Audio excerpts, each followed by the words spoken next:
over to you, Vijay, because many of us say we're fighting the same fight again and again and again. There was a conversation yesterday, will this fight ever end?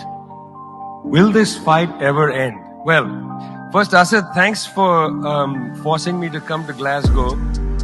When I walk the streets of cities like this, Glasgow was the UK's second most important city. Beautiful buildings, beautiful streets, a gorgeous city. It had Red Clydeside in 1919, the uprising to create a Soviet in Scotland.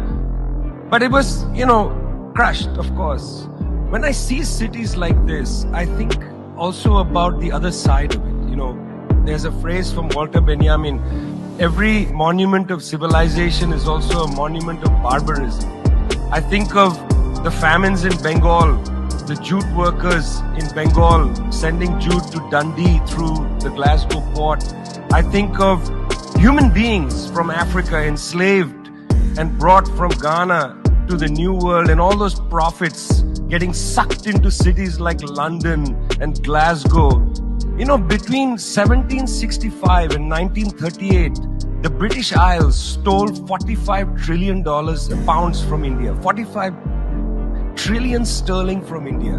We never got paid for that. When the British left India, when we threw the British out, our literacy rate was 13%. So much for several hundred years of so-called civilization. Meanwhile, our landscapes were destroyed.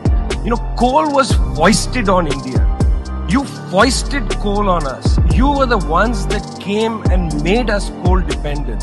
And then you left, and now you dare to condescend to us. When I listen to Boris Johnson, when I listen to people like Joe Biden, when I listen even more to Emmanuel Macron, all I can think of is how condescending you are. You condescended to us 400 years ago.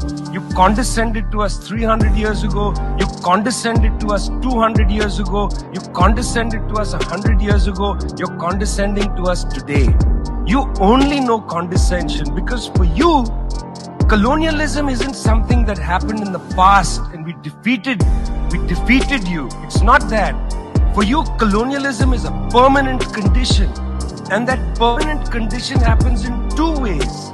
There's the permanent condition of the colonial mentality.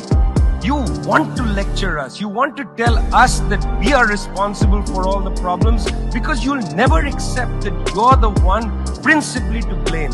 You signed the Rio Formula in 1992 on common and differentiated responsibilities. You like the common part. You like the common part. You like to say we're all in this together and so on. We're not in this together.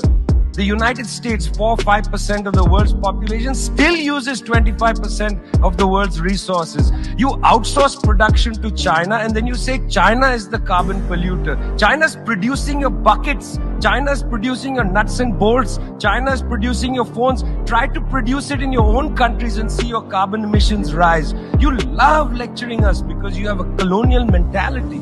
Then there are colonial structures and institutions.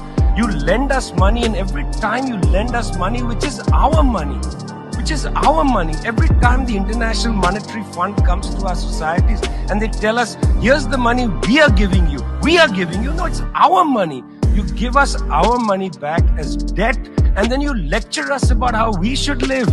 It's extraordinary. It's not just a colonial mentality. It's the colonial structures and institutions which reproduce themselves year after year after year. And let me tell you something. The climate justice movement, not clued enough on this. The climate justice movement is a movement that says we're worried about our future. What future? What future? Children in the African continent, in Asia, in Latin America, they don't have a future. They don't have a present. They're not worried about the future. They're worried about their present. Your slogan is, we're worried about the future. What future? That's a middle-class bourgeois Western slogan. You got to be worried about now. 2.7 billion people can't eat now. And you're telling people, reduce your consumption. How does this sound to a child who hasn't eaten in days? You've got to clue into this, guys. You've got to clue into this. Otherwise, this movement will have no legs in the third world. No legs. Later, I'd like to tell you about the International People's Assembly, a network of 200 political organizations that we're setting up, rooted in the global south. We want to tell you what our issues are, but are you willing to listen?